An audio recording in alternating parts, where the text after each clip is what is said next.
You already know it is the CC takeover. Took over the Anaikca Pro-Am today. Shut it down. Operation Shut Down. We are talking about thousands of people lined up to watch her play golf. This looked like Gamebridge Fieldhouse. It looked like she was going against the New York Liberty out there, and she was about to hit 3 threes in 28 seconds or something like that. That is what the crowd looked like. What you are about to see has nothing to do with golf, and everything to do with a single athlete breaking the entire system of modern sports. This is the scene that shocked the sports world. Thousands of people lining up at sunrise, not for a championship, not for a historic rivalry game, but for a Wednesday morning pro-am at a golf tournament. The reason? One woman who doesn't even play golf professionally. But this crowd, this absolute frenzy, is just the surface level of a story that exposes a devastating failure happening behind the scenes. By the time this video is over, you'll understand how the league that should be benefiting the most from this phenomenon completely fumbled the bag, and why what you're seeing here changes everything forever. Caitlin Clark at the Anaikca today. And you guys remember the preseason game where the Indiana Fever went back to Iowa? Yeah, it looked like that all over again. It looked like that all over again. It's CC22 jerseys everywhere. It's a movie. It is a movie at the Anaikca. Caitlin Clark doing it in a way that no one else can. Let's take a look. Look at all these people.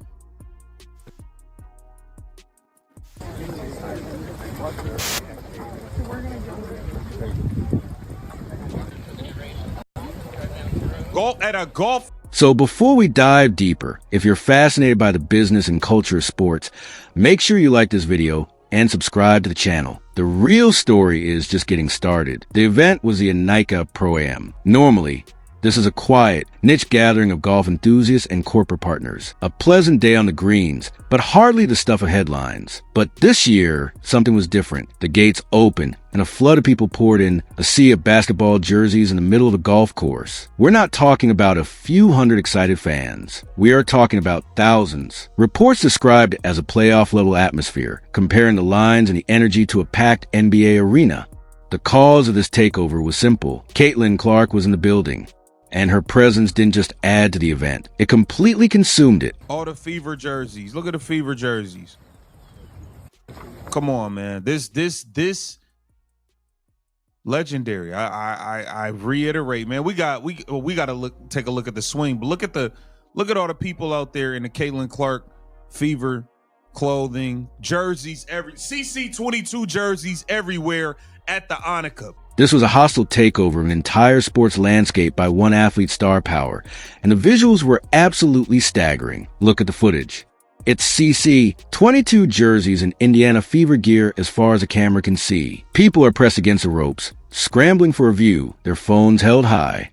This is the kind of devotion you see for global superstars in their prime, not for a rookie athlete during their off-season. The commentator in the source footage put it perfectly, his voice dripping with awe and frustration. He said it looked like a movie, because in reality, this doesn't happen. Golf tournaments are not known for this type of frenetic, youthful energy. This was a cultural event disguised as a sporting event, and everyone who was there knew they were witnessing something that defied all the normal rules. They were dying to have her back. Every single league is fully aware of the value that Caitlin Clark brings to the table, except the damn WNBA, and it is a shame. It is a shame. It is a true shame. We got to take a look at her swing, man. I might have to work with you on your swing, CC. Nah, you actually better than me. I'm not gonna lie. She's better than me. She's better than me. Last piece of advice: aim right at. But to truly grasp the absurdity of the scene, you have to understand the typical profile of a pro-am golf audience. It's traditionally older, wealthier, and far more sedate. It's an event for networking and quiet appreciation, not for roaring cheers and crowded galleries. What Clark generated was a complete inversion of that culture. The energy wasn't just borrowed from a basketball arena. It was something new entirely. It was the energy of a fan base that is hungry, digital native, and built on a personal connection that transcends any single sport. These fans weren't just spectators. They were participants in a moment documenting and sharing every second, which in turn amplified the event's reach exponentially. The very fact that this was so visually shocking to sports commentators proves how rare and potent this level of stardom is. It wasn't just a large crowd. It was a statement that a new audience exists, and they will show up anywhere for the right person. She's used to that.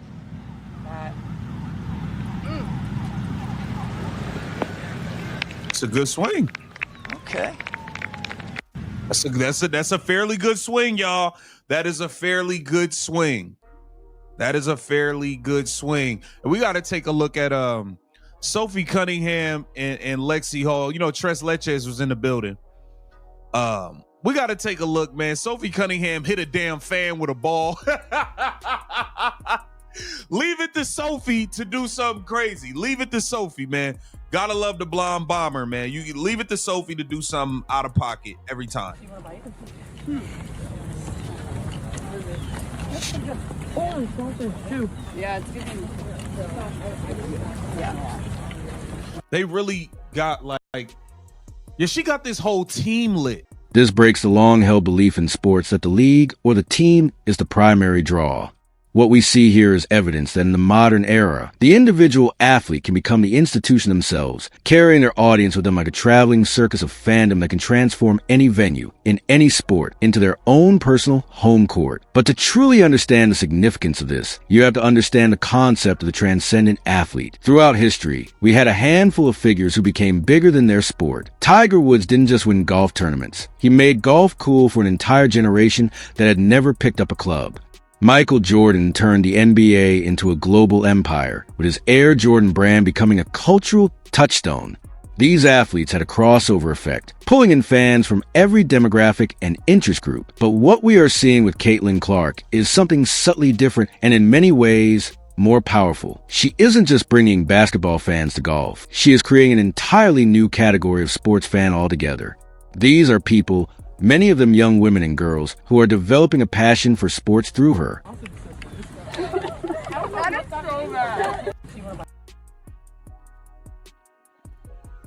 Let's take a look at this.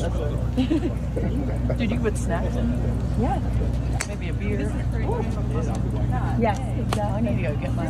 There you go. What do you need? I need it hard.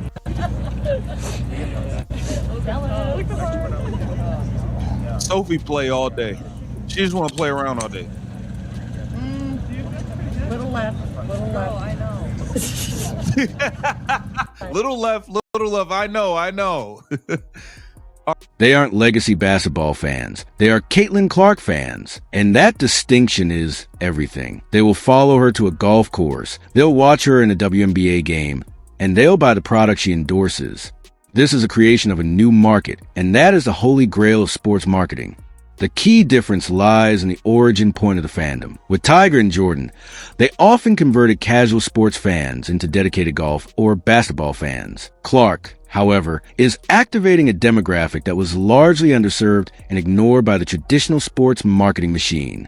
She's not converting existing NBA fans. She's creating WNBA fans from scratch. Her record-breaking college career was a multi-year, nationally televised narrative that built a deep, emotional investment in her story. This isn't a passive fandom. It's an active one, built on following her journey. This is why the Caitlin Clark fan is such a powerful entity. Their loyalty is to her narrative, her personality, and her success. This provides a unique and fragile opportunity for the league she engages with. If they can capture that loyalty and successfully transfer a portion of it to broader sport, they achieve sustainable growth. If they fail, that loyalty remains solely with Clark, and the moment is lost. This is a high-stakes game that is currently being played, and the Anaikca Pro-Am was a stunning demonstration of the sheer scale and mobility of her personal fan base. Sophie's swing, where she apparently took out a fan. You gotta be careful with Sophie, man. Right, Sophie Cunningham. Sophie, you need a ball. Sophie, you need a ball. I would back up, and I'm not kidding. I was surprised she actually hit this ball really, really hard. I was surprised she even, I thought she was gonna swing and miss. I killed this girl the last time I did this. It's getting real. Oh my God, this is so bad. Next up, Sophie Cunningham. Yeah, guys, come on! Let's go! shit. No, come on, guys. I didn't say that. That's a good looking practice swing right there. Let's go. No. Oh, no. You got it, girl. Happy Gilmore. And she actually hit that ball pretty hard. He's down. He's down. She hit a damn fan, man. Hey, leave it to Sophie, bro. Well, Caitlin did it last year, too. So Sophie, you get a pass, man. And this is exactly where the story takes a dark turn, because while the golf world, a sport completely unrelated to her day job, immediately recognized as goldmine and cashed in her own league, the WNBA, spent an entire season seemingly doing everything in its power to minimize her impact. Let's break down the fumble. While the Anaikca Pro-Am was breaking attendance records for a single day because of Clark, the WNBA's handling of her rookie season has been described by many analysts as nothing short of embarrassing. They scheduled her biggest rivalry games in tiny, inaccessible arenas. They buried marquee matchups on obscure streaming services instead of on national television. There was no league-wide marketing campaign built around her arrival. They treated the most talked-about athlete in women's sports as just another rookie, failing to understand that she was a rising tide that could lift every boat in the league. The contrast is absolutely mind-boggling. One organization saw a cultural tsunami and built a surfboard. The other saw the same tsunami and pretended it was a light drizzle. The operational failures are numerous and well documented. For instance, the highly anticipated rematch between Clark and Angel Reese was scheduled for a casino's 6,000-seat theater, a venue that was comically inadequate, leading to sky-high ticket prices and fan outrage. Furthermore, many of her games were placed on the WNBA's League Pass platform or Amazon Prime, which lacked the broad, casual accessibility of a major network broadcast. This wasn't just a missed opportunity. It was an active barrier to growth. The league's approach seemed rooted in an outdated, egalitarian model that fears promoting one star over others, a philosophy that ignores the basic mechanics of how sports leagues have always grown. The NBA didn't become global by giving every player equal billing. It marketed Magic, Bird, and Jordan. By refusing to aggressively market its brightest star, the WNBA didn't create parity. It created a ceiling. The golf tournament, with no such institutional baggage, simply saw the value and unleashed it, providing a masterclass in how to leverage star power for maximum event impact. But here's where it gets even more fascinating. The Caitlin Clark effect isn't a solo act. Her stardom has a powerful ripple effect that elevates every single person around her. Think about the other players at that golf tournament. Sophie Cunningham, a solid and respected WNBA veteran for years, became a central figure in the day's drama when she hit a fan with a golf ball. Now, in any other context, this might be a minor, slightly awkward blip in the coverage. But because it happened within Caitlin Clark's orbit, the moment went viral. It became a hilarious, humanizing story that millions of people saw. The fan himself joked, "Don't feel bad, it was worth it." That's the kind of organic, positive exposure that players like Sophie Cunningham rarely get. The same goes for her Indiana Fever teammates. Lexi Hull, Aaliyah Boston. Their profiles have been raised immeasurably simply by sharing the court with Clark. Before this season, how many casual sports fans could name a player on the Fever? Now, they are household names for a new generation. Clark's spotlight doesn't dim the light of others. It provides a power for everyone's lights to shine brighter. This phenomenon is known as a halo effect, and it's a crucial part of understanding her value.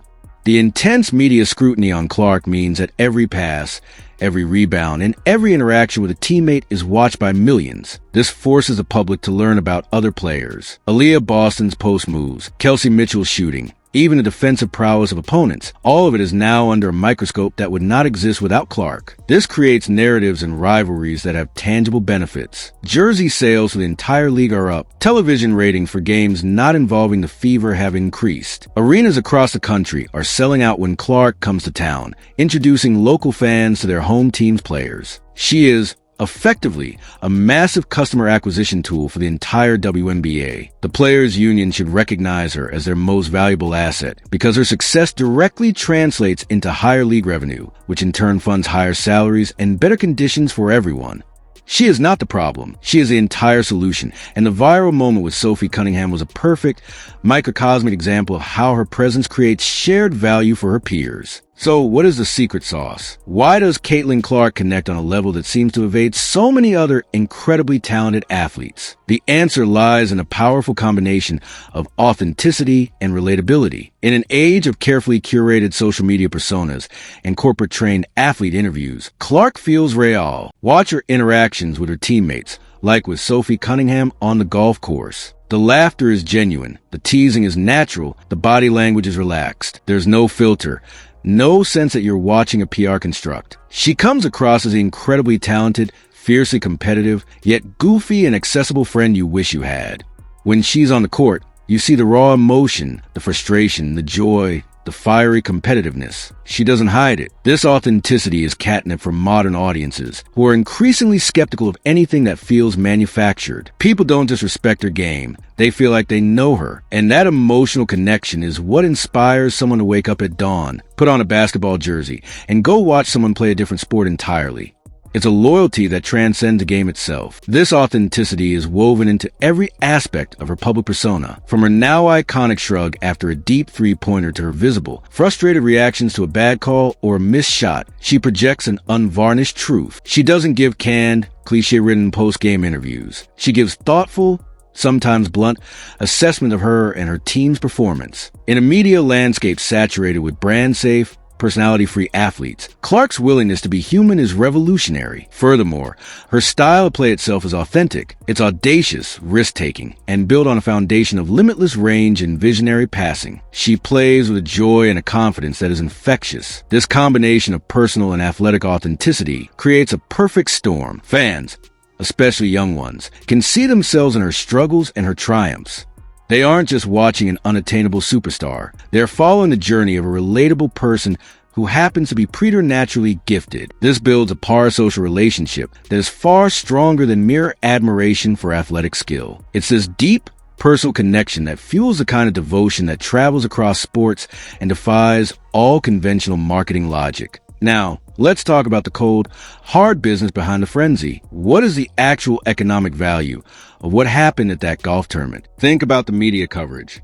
Major sports networks, newspapers, and digital outlets all ran stories about the Anaikca Pro-Am, not because of who won the golf tournament, but because Caitlin Clark was there. That's millions of dollars in free advertising and media value generated for the LPGA and the tournament sponsors from a single day appearance. This is what analysts call cultural gravity, the ability to bend the media ecosystem toward whatever you're doing. Corporate sponsors understand this intuitively. State Farm, Nike, Gatorade. They're lining up to partner with her because they know her appeal translates directly to consumer attention and sales. Meanwhile, the WNBA, which owns her rights for her primary sport, seems to be struggling with the basic math. They had an 82-game season to build narratives, create compelling broadcast packages, and maximize this gravity, and they consistently seem to choose the path of least exposure. The business opportunity lost is almost incalculable. It's the difference between a slow, steady growth curve and a vertical, industry-defining explosion. This brings us to the final and most critical point. The scenes from the Anaikca Pro-Am are not an anomaly. They are a preview. They are proof of concept that the audience for women's sports is not just ready, it is ravenous. The demand is there. The commercial viability is undeniable. Caitlin Clark has effectively handed the entire ecosystem of women's sports a blueprint for success on a silver platter. The question now is, will the institutions in charge have the vision and the competence to follow it? The golf world clearly gets it. The corporate world gets it. The fans are screaming it from the rooftops with their wallets and their attention. The silence from the WNBA's head office, however, has been deafening. We are at a genuine crossroads. One path leads to a transformed landscape where women's sports finally claim their rightful place in the mainstream, powered by this new generation of stars and fans. The other path leads to a tragic historical footnote, a case study in how a once-in-a-generation opportunity was met with institutional inertia and a catastrophic lack of imagination. The crowds have spoken. The question is anyone in a position of power actually listening? This blueprint is not complicated. It requires a fundamental shift from a mindset of preservation to one of aggressive growth. It means strategically scheduling games for maximum national exposure, not just regional convenience. It involves packaging and promoting rivalries with the same intensity that the NBA marketed Bird versus Magic understanding that compelling narratives drive casual interest. It demands investing in high-production broadcasts that make the game feel as big as it actually is, rather than treating it as a secondary product. The success of the Pro-Am also highlights the immense power of accessibility. When fans feel close to the stars, when they can see their personalities and share in their moments, both triumphant and human, like a shanked golf shot, their investment deepens. The leagues must break down the walls between their athletes and the public, facilitating more of these unscripted, cross-platform appearances that build relatable superstars. The old model of treating every player equally for the sake of locker room harmony is a recipe for mediocrity in the modern attention economy. True equity isn't about giving everyone the same amount of spotlight. It's about ensuring everyone has the opportunity to thrive in the expanded marketplace that a true superstar creates. By making Caitlin Clark a household name, she has forced open a door that was previously only cracked. The responsibility now is for the league to ensure the door remains permanently open, allowing a flood of new talent, new stories, and new fans to pour through for decades to come. This is about more than one season or one player. It's about redefining the very ceiling of what is possible for women in professional sports. The infrastructure, the media deals, the sponsorship dollars, all of it must be reevaluated through the lens of this new, proven demand.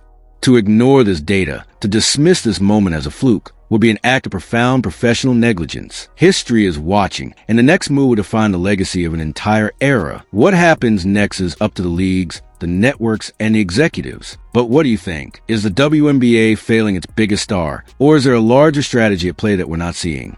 What other athletes have you seen create this level of cross-sport impact? Let me know your thoughts, all your theories and opinions, down in the comments below. I read every single one. And if you found this deep dive into the business of sports stardom fascinating, make sure you hit that like button, subscribe to the channel, and turn on notifications so you don't miss our next analysis. The story is just beginning, and you're not going to want to miss what happens next.